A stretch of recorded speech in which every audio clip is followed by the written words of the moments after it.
સૌને જય જવાન જય કિસાન। હવે આ અત્યારે હાલ આ ગામડોમાં મીટર નાખવાના ચાલુ કરી દીધા છે, સ્માર્ટ મીટર। હવે આ પ્રકારનું મીટર આવે છે। હવે આ લોકો એમ કહે છે, અત્યારે મેં આ લોકો જોડે માહિતી મેળવી અને કોઈ કોન્ટ્રાક્ટ કંપની આ મીટરો ચોંટાડે છે ગામડાની અંદર। મારા ગામમાં જ અત્યારે કામકાજ ચાલુ છે।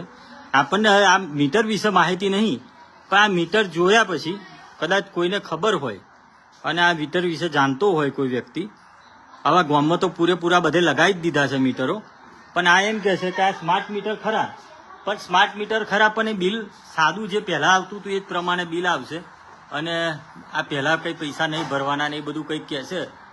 હવે આપણને ખબર નહીં, પણ મિત્રો જરીક શેર કરી મને જણાવજો।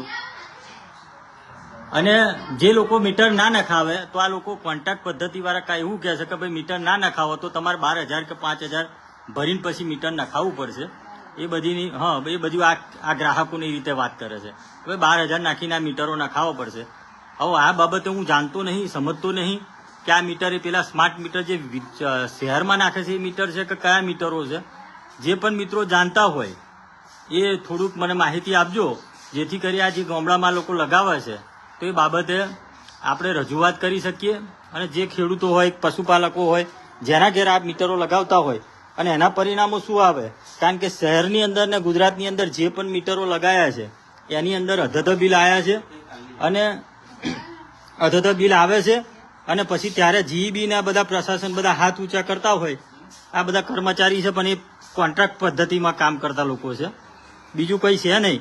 એટલે જે પણ હોય આ વિશે માહિતી જાણતા હોય તો મને જરીક કોલ કરજો, જેથી કરી મને પણ ખબર પડે કે આ વિષયમાં છે શું અને આ શું ઘંટી ઘોડા કરે છે આ લોકો, એ બાબતે મને માહિતી આપજો। અને હમણાં જ થોડીક ટૂંક સમયમાં આપણા જીઈબીના એન્જિનિયર સાહેબશ્રીને મળવા જઉં છું કે આ શું છે, શું કરવા માંડ્યું છે અને કઈ રીતે તમે ધમકાઈને બધા લોકોને લગાવડાવો છો મીટર।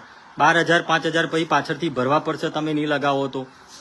એટલે આ બાબતે જરીક જાગૃત થઈ અને જે પણ આ વિઝનો છે, જે પણ વિષયો છે એ મને પણ માર્ગદર્શન આપજો। અને જે પણ જીઈબીના કર્મચારી હોય આ મીટર બાબતે જો કદાચ જાણતા હોય તો પણ મને માહિતી આપજો।